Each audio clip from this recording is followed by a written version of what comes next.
I buried my husband 3 weeks ago, and I thought the worst thing I would ever have to survive was the grief.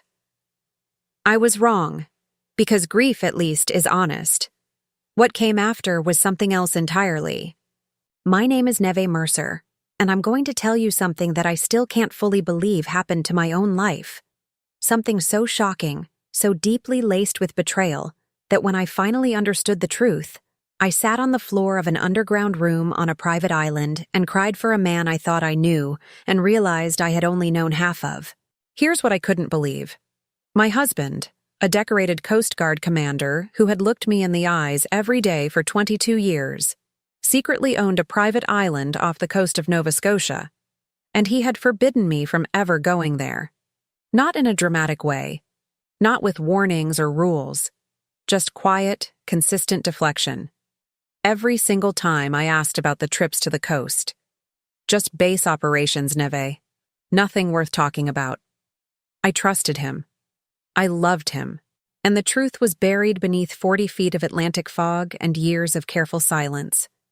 Then he died. And everything changed.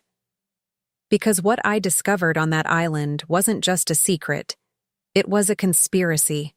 One involving forged documents, millions of dollars in fraudulent investor agreements, and a woman who had held my hand at his funeral and let me cry on her shoulder. His sister. I had been cheated out of the truth about my own marriage, my own inheritance, my own future. I had been lied to, manipulated, and nearly robbed by someone who sat at my dining room table and called herself family. And I didn't even know it until I walked down a staircase carved into rock and found my husband's command center. What you're about to hear isn't a story about revenge for revenge's sake. It's about something deeper. About reclaiming what's yours when someone has quietly been taking it apart. It's about self-worth in the face of humiliation. About dignity when the people who should have protected it chose to exploit it instead.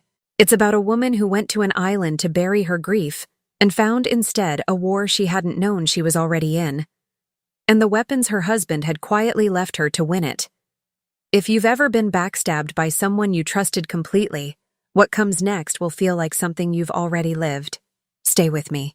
The funeral had barely ended when the first crack appeared in the life I thought I understood.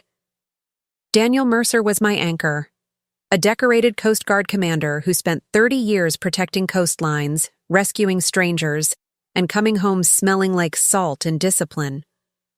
I thought I knew every corner of the man I'd loved for 2 decades. I thought there were no more surprises left. But grief has this brutal way of ripping the floor out from under you, right when you think you've finally found your footing. The betrayal didn't come from another woman. It didn't come from a hidden bank account or a double life in some distant city. It came wrapped in something far more confusing, something I couldn't even fully understand at first. A secret that had apparently been growing for years right beneath my nose. Daniel owned an island. A private island, off the rugged coast of Nova Scotia, tucked between fog and deep water, a place he had never, not once, mentioned to me in 22 years of marriage. And every time I'd asked about his trips to the coast, he'd say the same thing. Just base operations, Neve. Nothing worth talking about. I couldn't believe it when the lawyer first said the words. I sat there in that conference room, the kind with too many diplomas on the wall and not enough warmth in the air, and I genuinely thought I'd misheard. An island? Ours? Mine? Now? The truth hit me like cold water, slow at first, then all at once. I kept replaying our conversations, searching for the lie hidden in every "I'm fine" and every deflection. How many times had Daniel looked me in the eye and said nothing about this? How many times had I been right there and somehow completely kept out? The shaming part, the part I didn't expect, wasn't the secret itself. It was how it made me feel about my own marriage. Was I naive? Was I too trusting? Had I been so wrapped up in raising our daughter Ava and managing deployments and keeping our family stitched together that I'd completely missed something this massive? I felt humiliated, Not in public, not yet, but privately, in a way that hollows you out.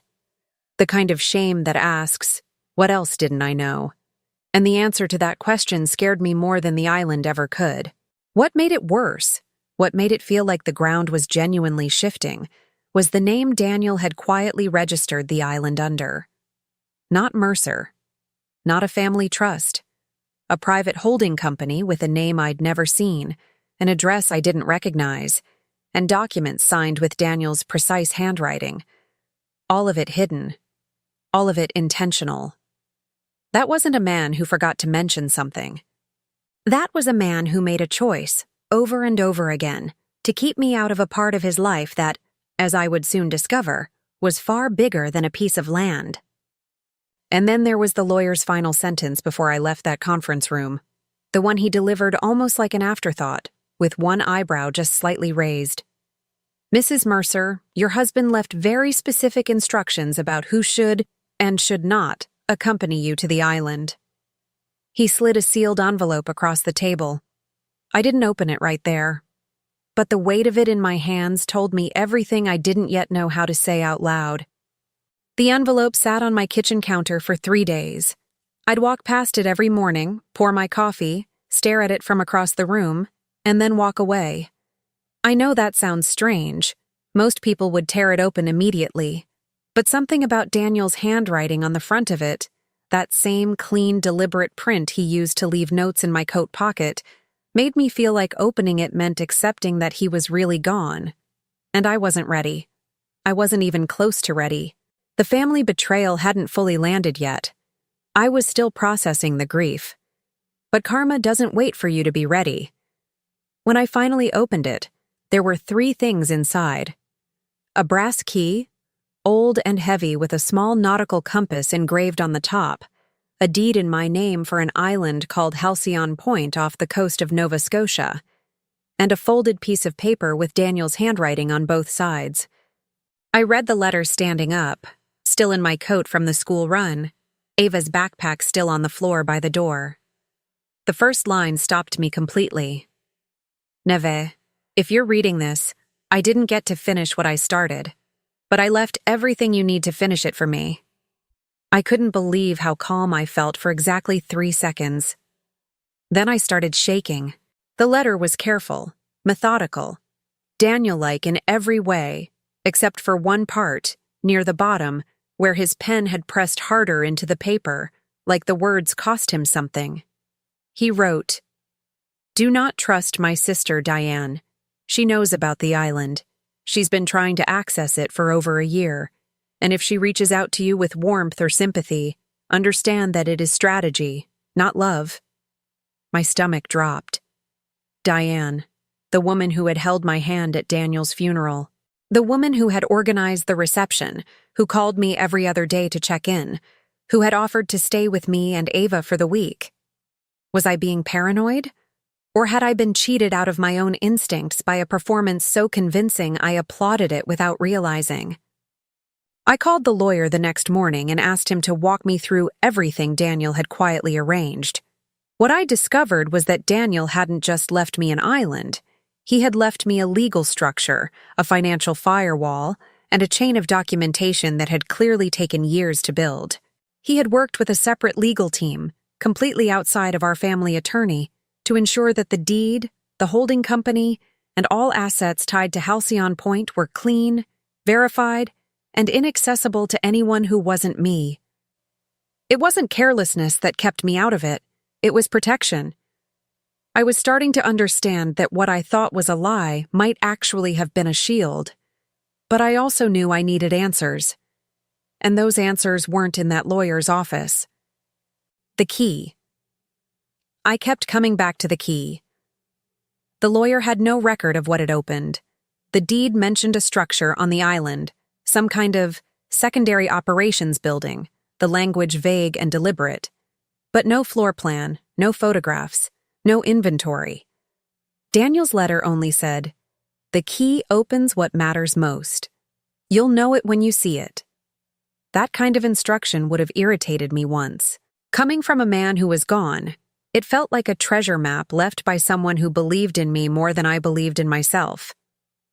And I was starting to feel something shift inside me, not just grief, not just shock.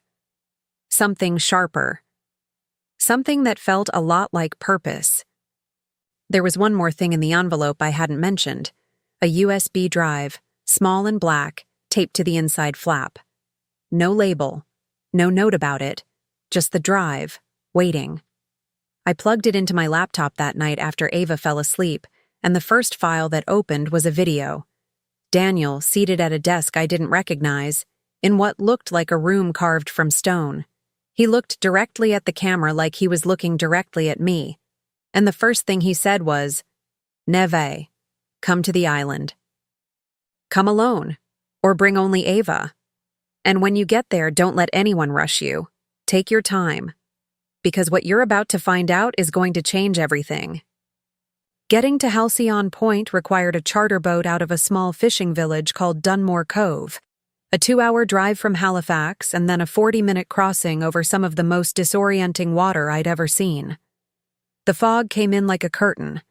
I had Ava beside me in a life vest 2 sizes too big, her eyes wide and quiet the way they get when she's trying to understand something without asking too many questions. She was 13 and sharper than I ever gave her credit for. She knew this trip wasn't a vacation. She knew we were going somewhere her father had kept from us, and she held my hand on that boat without saying a word. The island appeared out of the mist slowly. Not dramatic, not cinematic, just there. Trees first. Then a rocky shoreline. Then, as we got closer, a dock that was clearly newer than the surrounding landscape. Reinforced wood, metal cleats, the kind of infrastructure that suggested someone had invested serious money here and recently. A man was waiting for us at the end of the dock. Tall, weathered, late 40s, wearing a canvas jacket with the collar up against the wind. He introduced himself as Rowan Hale, the island's caretaker, a former Coast Guard petty officer who had worked alongside Daniel years ago. Rowan had been one of the men Daniel pulled from an overturned fishing vessel 15 years earlier, and that debt had never left him. He shook my hand, nodded once at Ava, and said, "He told me you'd come. I'm glad you made it." Rowan walked us up from the dock toward the main structure, a low, wide building made of local stone and timber that looked like it had grown straight from the island itself. Beautiful, honestly, disarming. But before we even got to the front door, Rowan stopped and pointed toward a side window. Cracked, glass on the ground. "It wasn't like that when I left yesterday," he said quietly, without panic, but with the kind of stillness that ex-military people have when they're calibrating a threat. Someone had been here. The door had been relocked, but there were scratches on the frame. Someone skilled. Someone who knew what they were looking for, or at least thought they did. I felt the shock of it like ice down my back. This wasn't some uninhabited piece of land where teenagers went to drink on weekends. Someone knew Halcyon Point existed, knew Daniel was gone, and moved fast. The thought of Diane flickered through my mind immediately, but I pushed it aside because I didn't have proof yet. What I had was instinct, and a letter from my dead husband telling me exactly not to trust her. I wasn't going to be the woman who panics. I wasn't going to be humiliated twice in 3 weeks. Whatever this was, whatever had been started here, I was going to stand in it and finish it. Dignity is a decision, even when everything else is chaos. Rowan had already walked the property that morning and found 2 other signs of intrusion: a padlock cut on an exterior storage unit and a filing cabinet that had been opened but not successfully accessed, because Daniel, apparently, had a secondary locking mechanism inside the drawer that looked like a regular hinge. Ava stayed close to me the entire time, quiet in the way children get when they realize the adults around them are standing on the edge of something serious. Whoever came had been searching for documents, and they left empty-handed. I remember feeling an unexpected surge of pride for Daniel in that moment. This man who had prepared for a threat he never fully told me about, who had layered protection after protection like a military operation, because that's exactly what this was. He didn't hide things from me out of deception. He hid them to keep me safe while he built the armor. Rowan handed me a small flashlight and said there was something in the main house Daniel had specifically asked him to show me first, before anything else on the island. He led us through a hallway, past a kitchen that smelled like cedar and old maps, to a section of the floor that looked ordinary but wasn't. There was a handle recessed into the wood, flush with the planks, invisible unless you knew exactly where to press. Rowan pressed it, and the floor opened up. Below us, lit by motion-activated LEDs, was a staircase descending into the rock. Ava grabbed my arm, and I thought, there it is, whatever Daniel meant when he said, "You'll know it when you see it." I went down those stairs slowly. Not because I was afraid, though honestly, my heart was going faster than I would ever admit, but because I understood, even before I reached the bottom, that what was down there was going to rewrite everything I thought I knew. The staircase was short, maybe 15 steps, and it opened into a room that stopped me completely at the threshold. It wasn't a basement. It wasn't a storage space. It was a command center, fully equipped, meticulously organized, the kind of room that doesn't get built on impulse. Most of the construction had been done during Daniel's extended coastal deployments, with materials shipped in gradually over several seasons. Someone had spent years on this. And that someone was my husband. The walls were lined with corkboard and metal filing cabinets. There were maps, detailed topographical and maritime charts of the entire Nova Scotia coastline, annotated in Daniel's handwriting with dates, coordinates, and what looked like financial figures. There was a workstation with 2 monitors still powered, a satellite modem blinking green in the corner, and a printer tray full of documents organized in labeled folders. Each folder had a name on it. Most of the names I didn't recognize, but one name appeared on 3 separate folders, with red tabs and underlined headings: Diane Mercer Calloway. The truth was right there, physical and unavoidable. My sister-in-law wasn't a grieving relative. She was the subject of an investigation. I started reading. I know that sounds simple, but there's nothing simple about sitting in an underground room on a secret island, reading through years of your dead husband's covert work while your daughter sits on the bottom step behind you, completely silent, absorbing everything. Daniel had been building a legal case, not just gathering suspicions, but constructing airtight documentation of what appeared to be a significant financial fraud. Much of the evidence had been gathered through licensed private investigators and financial analysts Daniel had quietly retained over several years. Diane had been approaching investors, people connected to maritime infrastructure and renewable energy, and promising them access to Halcyon Point's strategic assets. Assets she had absolutely no legal right to offer. She'd been doing it for years, while Daniel was alive, while he was still fighting it from the inside. The deeper I went into the files, the more staggering the picture became. Diane had presented herself to at least 6 different investment groups as a co-owner of the island, not an heir, not a potential beneficiary, but an active co-owner. She had used what appeared to be forged signatures on several introductory documents that positioned her as the Mercer Family Trust representative, a title that simply didn't exist. She had collected preliminary agreement fees, licensing intent letters, and one substantial deposit from a Canadian infrastructure firm totaling just over $400,000. All of it, as far as I could tell from Daniel's records, was fraudulent. I felt sick and furious, backstabbed by someone who had cried at my husband's grave. What floored me most wasn't the audacity of the fraud. It was how long Daniel had known. There were notes dating back almost 3 years, quiet observations, flagged discrepancies, a private investigator's report from 18 months ago. He'd known. Daniel's notes made something painfully clear. Exposing Diane too early would have destroyed the evidence trail and alerted every investor she was manipulating. He'd been gathering everything, building the case brick by brick, protecting me and Ava from being dragged into it prematurely. and all the while continuing to show up at family dinners and holidays as if nothing was happening. I didn't know whether to admire him or be devastated that he'd carried all of this alone. The betrayal ran in two directions now: his sister's fraud and my husband's silence. But the more I read, the more I understood. He had made a calculated choice. And he had trusted me to be the one to finish it. There was a single note, handwritten and paperclipped to the inside cover of the thickest folder, that Daniel had clearly written for me, for this exact moment. It said, "You're sitting in the room where I kept all of it. I know it's a lot. I know you're angry. But stay. Read everything. Because the next step isn't revenge, it's strategy. And you were always better at strategy than you knew." I folded that note and put it in my coat pocket.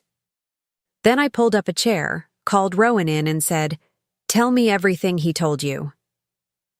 Once I started understanding the full scope of what Daniel had uncovered, the room started feeling smaller, not because of the walls, but because of the weight of what those documents represented. This wasn't a petty dispute over inheritance. This wasn't a family argument about who got the furniture or who deserved more from the estate. Diane had built an entire shadow operation around an island she didn't own, around assets she had no legal access to, and she'd been doing it with the confidence of someone who fully expected to never get caught. The scale of the betrayal was breathtaking. It was the kind of thing that makes you reassess every family gathering you've ever sat through with a smile. The infrastructure of Halcyon Point, as I dug deeper into Daniel's research, was something I hadn't even begun to grasp. The island wasn't just scenic. It sat at a geological and geographic intersection that made it genuinely valuable to energy and technology sectors. Daniel had commissioned private assessments over several years, working with maritime engineers and renewable energy consultants, all quietly, all under the holding company name. The island's tidal positioning made it a prime candidate for next-generation tidal energy generation. And below the waterline, crossing within proximity of the island's eastern shelf, ran an undersea fiber-optic cable corridor, one of the most significant data infrastructure routes in the Atlantic region. This wasn't a piece of land. This was a strategic asset worth tens of millions of dollars. Diane knew this. That was the jaw-dropping part. She hadn't stumbled onto an opportunity. She had researched it. Among Daniel's documents were intercepted emails, gathered through legal private investigation, showing that Diane had consulted with an energy broker and a telecommunications attorney as early as 4 years ago. She knew about the tidal energy potential. She knew about the cable proximity. She had been positioning herself, carefully and deliberately, to monetize an asset that wasn't hers, by telling investors that the Mercer family had reached an internal agreement about development rights. The lie was architectural. It had load-bearing walls, and she'd sold it to 6 different parties through preliminary access agreements, small deposits designed to secure a future development position, with at least 2 of them having already paid significant access fees. I felt the vengeance rising in me like a tide. The most infuriating document in the entire bunker wasn't the forged signatures or the fraudulent ownership letters. It was a private communication, printed and preserved by Daniel's investigator, in which Diane told one of her investors, "Daniel's health is uncertain. When the time comes, the family will be in my hands. The island will move forward as planned." She had been waiting for him to die. She had been banking on his death as the trigger for her next phase, and in the weeks after the funeral, while I was barely holding myself together, she had already made 2 calls to one of those investors and 1 email inquiry to a provincial licensing office. She hadn't even waited for the dirt to settle over my husband's grave. The betrayal, the sheer coldness of it, was almost hard to process. I showed Rowan the communication. He didn't say anything for a long time. Then he exhaled through his nose, looked at the table, and said, he knew she'd move fast. That's why the legal structure was set up the way it was. He built it to hold her off, not just now, but in court, if it came to that. And that's when I understood the magnitude of what Daniel had actually handed me. Not just an island, not just evidence. A fully assembled legal offense, ready to be deployed. The only thing missing was someone willing to walk it into the room and use it. That someone was supposed to be me. I was starting to understand that the past 22 years hadn't just been a marriage. They had been, in Daniel's quiet mind, a preparation. The numbers, when I finally calculated them across all 6 investor interactions, were staggering. Diane had collected or been promised roughly $1.3 million across various preliminary agreements, access fees, and licensing intent contracts, all based on fraudulent ownership claims, and she had spent a portion of that money. Not hidden, not offshore, spent on legal consultants, on a communications firm she'd hired to create development presentations for Halcyon Point, and on what appeared to be a political consultant in Halifax. She had been building infrastructure for a takeover, and she had been doing it with money that was essentially stolen. Every single dollar tied back to the same fraud, the same backstabbing, and every single dollar was documented in this room. I didn't sleep that first night on the island. I sat at Daniel's workstation until almost 4 a.m, going through folder after folder, organizing what I had into a sequence that would make sense to a lawyer who hadn't spent years living inside it the way Daniel had. Rowan brought me tea twice and didn't ask questions. Ava fell asleep on the small couch near the door, and I worked, quietly, methodically, the way Daniel must have worked in this same room, with the same documents, driven by the same fierce belief that truth eventually has to mean something. I wasn't doing this out of rage. I was doing it out of justice, for him, for Ava, and honestly, for every woman who's ever been told not to look too closely at things that are hers. By morning, I had a structure. 3 categories of evidence: the fraudulent ownership claims and forged signatures, the financial records showing money collected under false pretenses, and the communications proving Diane's awareness and intent. Daniel had already worked with an external legal team in Halifax, a firm that had no connection to our family attorney and had apparently been on quiet retainer for over a year. I called them first thing in the morning. The lead attorney, a woman named Patricia Walsh, answered on the second ring. She said, "Mrs. Mercer, we've been expecting you. He told us you'd call." I remember staring at the ceiling for a moment, holding the phone, thinking, my husband set up a legal war room from beyond the grave.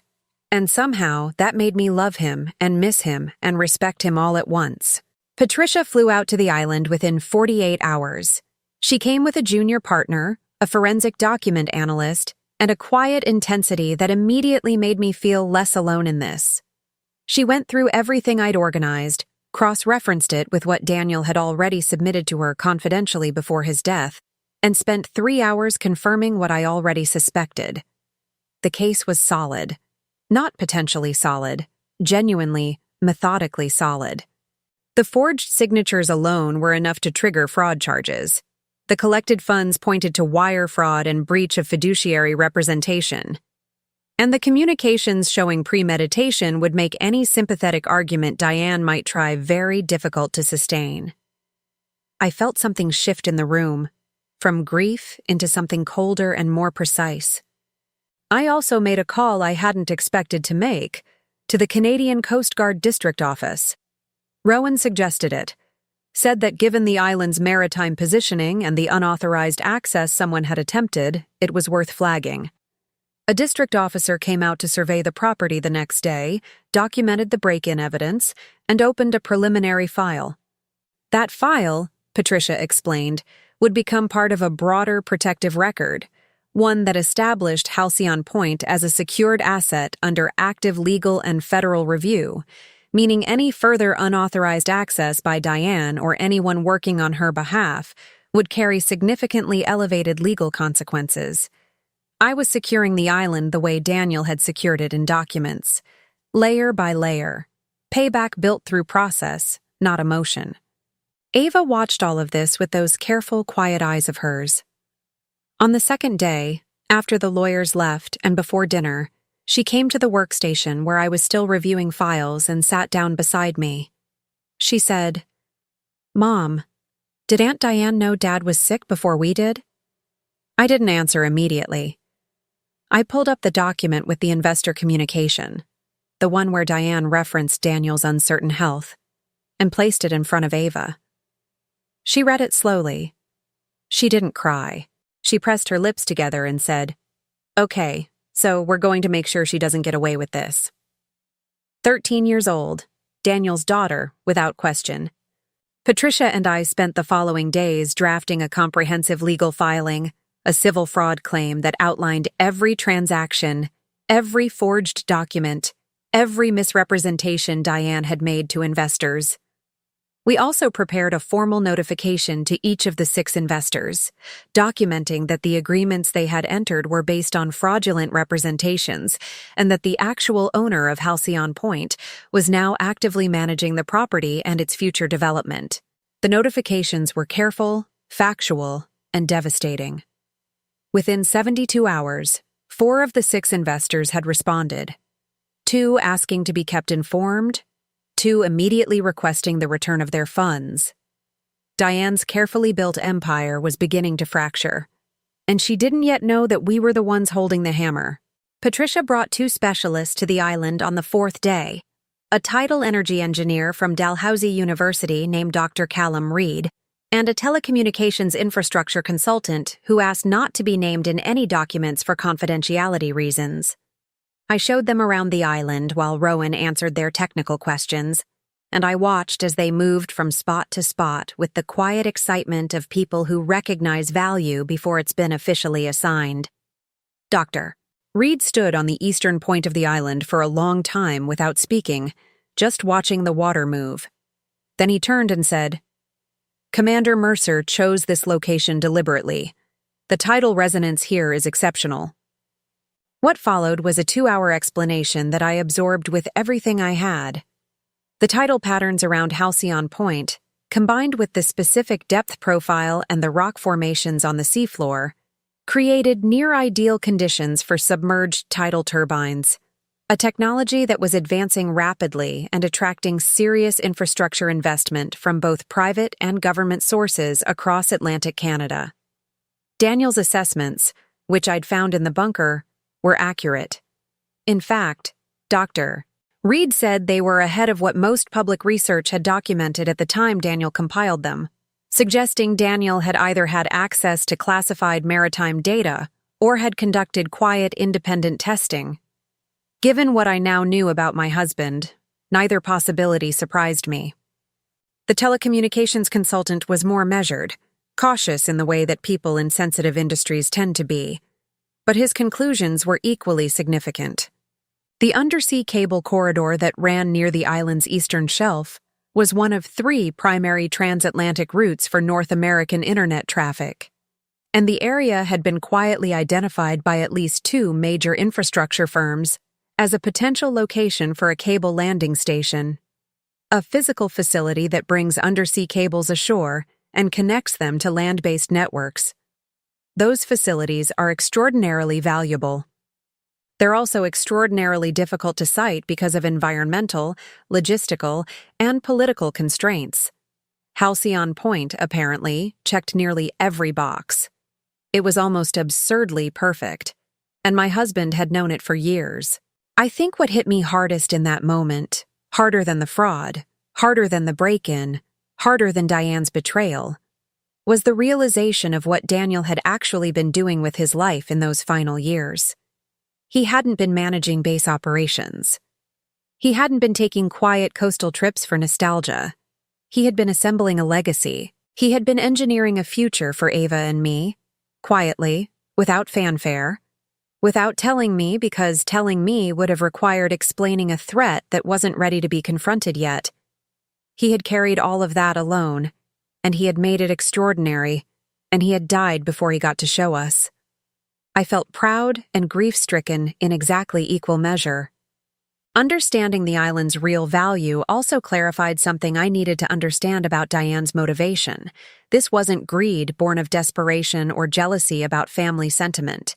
This was a calculated business decision made by someone who understood exactly what Halcyon Point was worth and had decided that the most efficient path to accessing that value was through deception. $1.3 million in preliminary agreements was only a fraction of what she expected to extract once development began. The total projected value of the development rights alone, based on the figures Dr. Reed outlined, could have been worth between $20 and $40 million over a 10-year period. She hadn't just backstabbed our family. She had tried to steal a future that Daniel had spent years building. Patricia received a call that evening from Diane's attorney, the first official contact since the legal filings had gone in. The message was brief. Diane wanted to meet. She wanted to discuss the island as a family matter. Patricia advised me not to respond immediately, to let the silence do work. And I understood the strategy intuitively, the same way you understand a chess move not because you planned it, but because it's the only move that makes sense from where you're standing. Diane was rattled. She was beginning to understand that the ground she'd built everything on was not just cracking, it was being methodically demolished from underneath her. And that feeling, I have to say, felt like the first clean breath I'd taken since Daniel died. 2 weeks after the filings went public, it started on a Tuesday.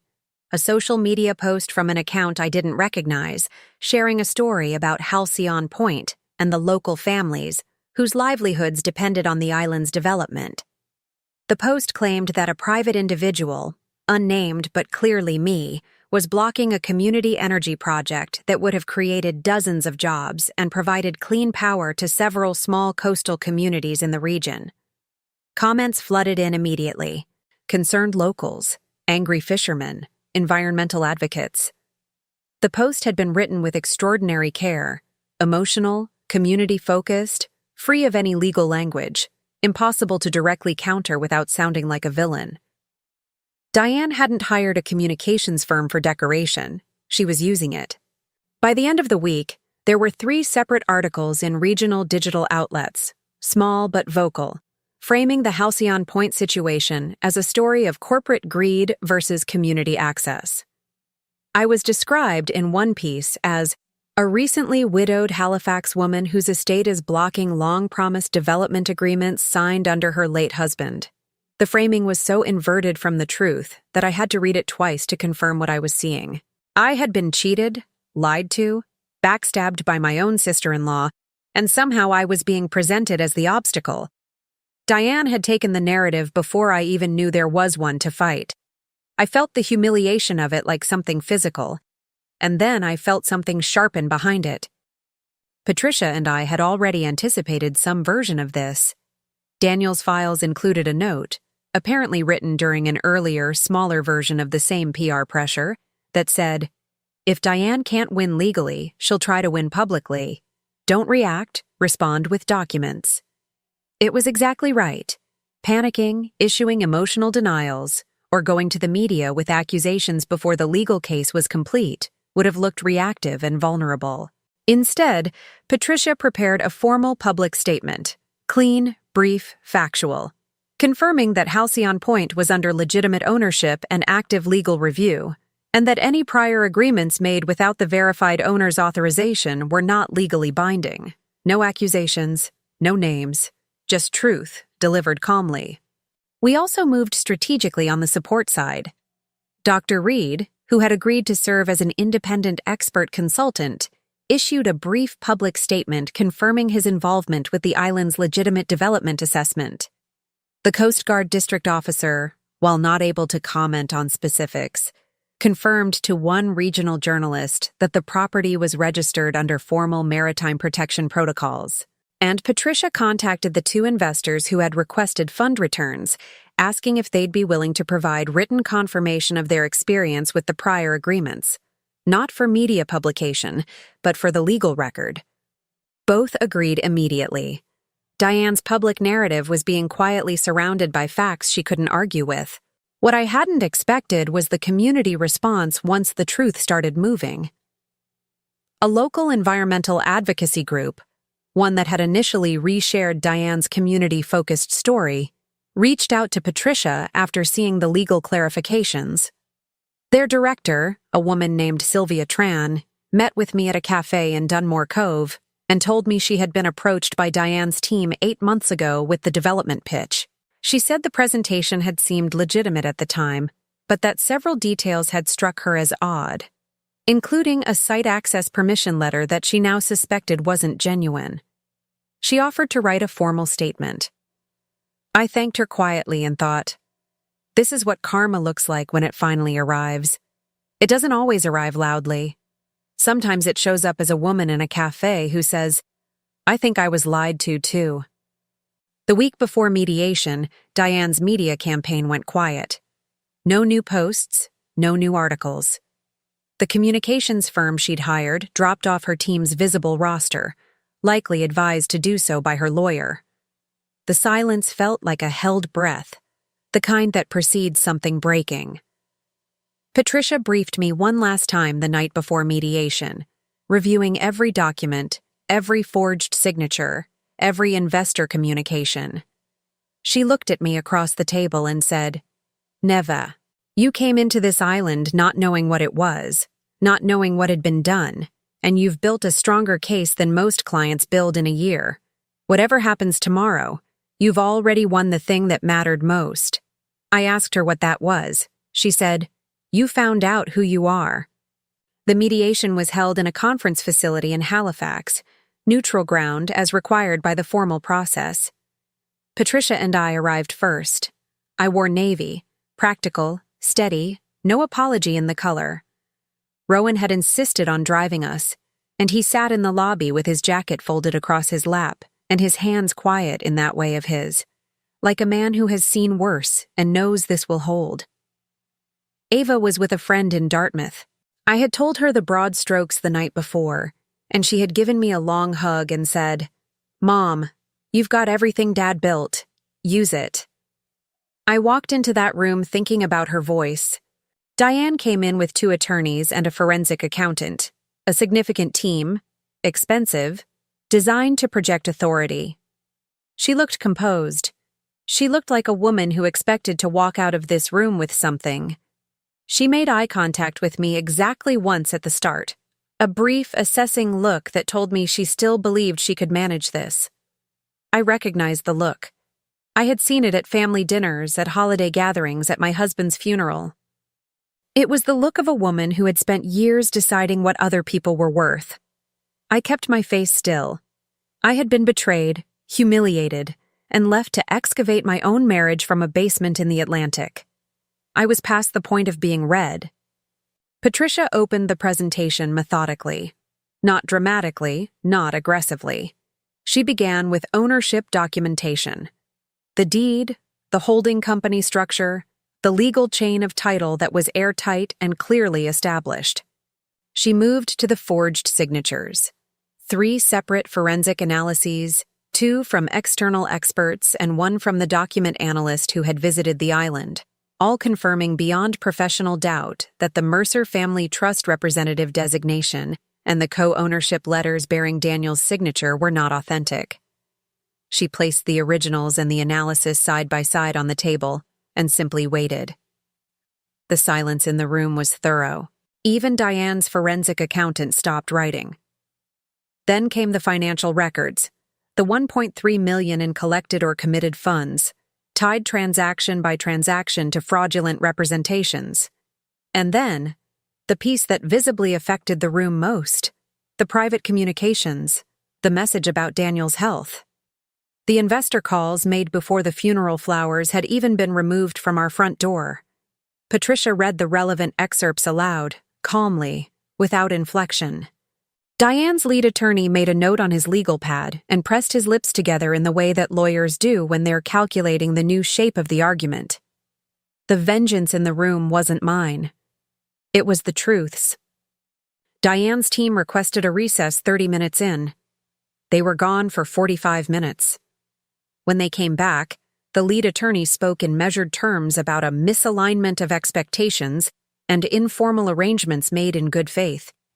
He proposed a settlement in which Diane would voluntarily withdraw from any claims to the island while preserving the possibility of future family dialogue. Patricia declined the framing on my behalf and restated our position. Diane would withdraw all claims, issue formal written retractions to all 6 investors, return all funds collected under fraudulent representations, and acknowledge in writing that she had no legal standing regarding Halcyon Point in perpetuity. No future family dialogue clause, no open doors, just truth, witnessed and signed.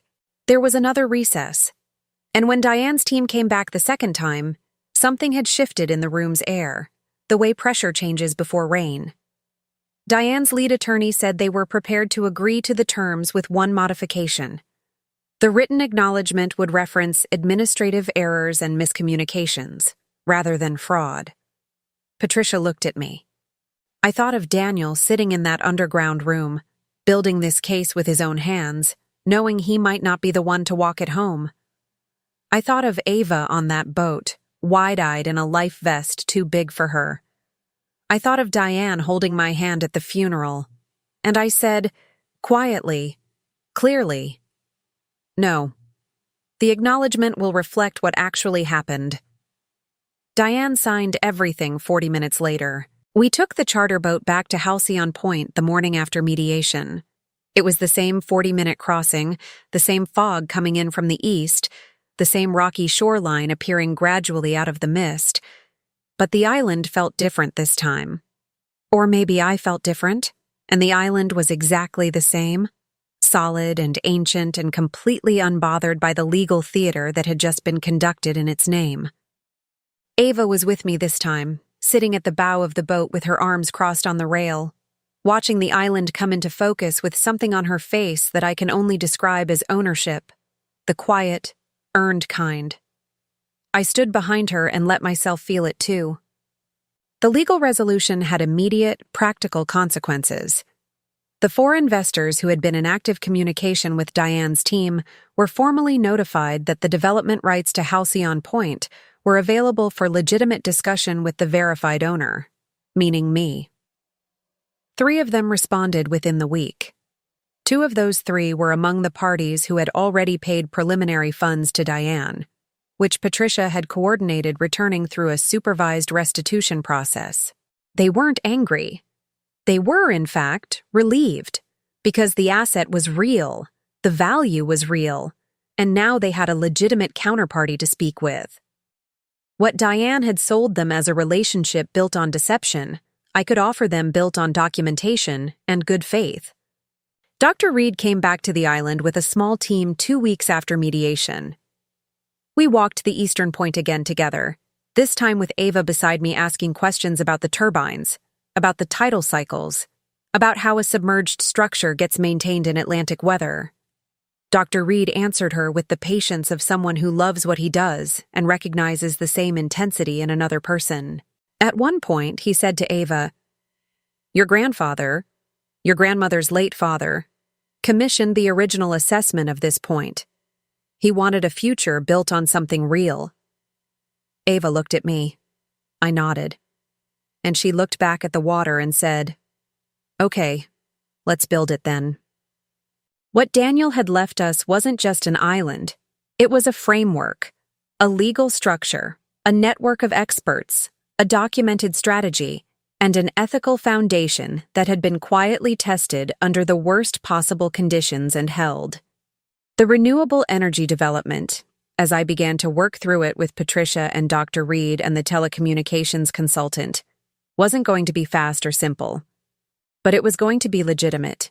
Every permit, every environmental review, every community consultation, done properly, documented transparently, with the kind of institutional integrity that Diane's version never had. It was, in a strange way, more satisfying because of how much harder it was. The payback wasn't in Diane's defeat. The payback was in making something real where she had only made something fraudulent.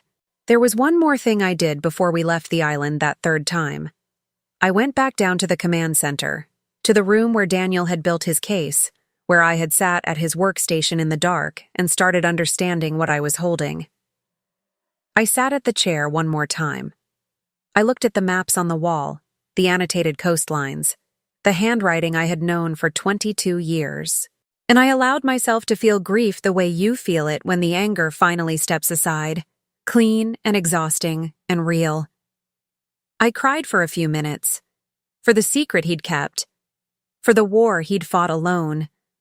For the morning I wished he could have been there to see. And then I closed the folders, turned off the workstation monitor, and walked back up the stairs. Because the room had served its purpose. The past was documented and protected. The future was standing at the bow of a boat with her arms on the rail, watching the Atlantic like she owned it. Which, in fact, she did. And that, all of it, is what happens when the truth finally surfaces. Not when you force it, not when you scream it into the air, but when someone loved you enough to document it, and you trusted yourself enough to use it. Daniel didn't just leave me an island, he left me back myself. And Ava, my 13-year-old standing at the bow of a boat with her arms on the rail. She got to see what justice actually looks like when it's done with discipline and dignity instead of noise. Here's what I want you to sit with. How many of us have been in a version of this story? Maybe not an island, maybe not millions of dollars. But the betrayal, the family drama, the moment you realized someone close to you had been quietly taking something that was yours. The infidelity isn't always romantic. Sometimes it's financial. Sometimes it's emotional. Sometimes it's the sister-in-law at the funeral who already called your investors before the flowers wilted. That karmic reckoning, when it finally arrives, feels like breathing for the first time in years. So I want to hear from you. Have you ever discovered a secret that rewrote your understanding of someone you trusted? Have you ever been shamed by someone who should have protected you and had to fight your way back to your own dignity alone? Drop it in the comments. Tell me your story. Tell me what the betrayal looked like, what the payback felt like, or what justice is still waiting to arrive. This community is built on honest stories, not polished ones, and yours matters. And if this video made you feel something, if it cracked open something you've been carrying quietly, then subscribe to this channel and hit the notification bell. Because we're not done. The stories we tell here about vengeance, reclaiming, and the kind of justice that doesn't make the front page but changes everything, those are just getting started. The next one is already waiting, and I promise you, it will be worth the stay.